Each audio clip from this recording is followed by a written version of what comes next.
Got my 1980 diesel Mercedes. Yesterday I bought a diesel compression tester. It goes from 0 to 1,000 pounds. It was on Facebook Marketplace for $40.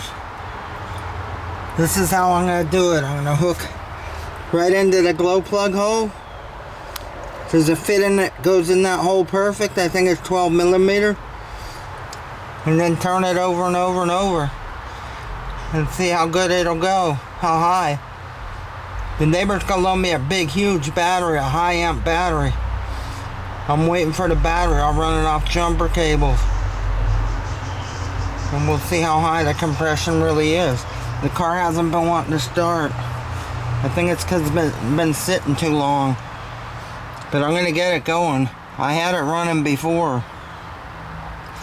I want to know what the compression really is, how high it is. The same compression kit is made by Mako, or it's got the Mako name on it. It's on eBay for $150 and free shipping, and it's used. I think this one right here is for the injectors. I think this will go right in the injectors, but I don't want to do it that way. I think it'll go right in there. It looks like the same one. I want to do it through the glow plug hole. It'll be a lot easier than taking the injectors out. I think I got a good deal for $40 for the injector tester, compression tester. I hope it'll work. I hope I'll have good compression. High compression.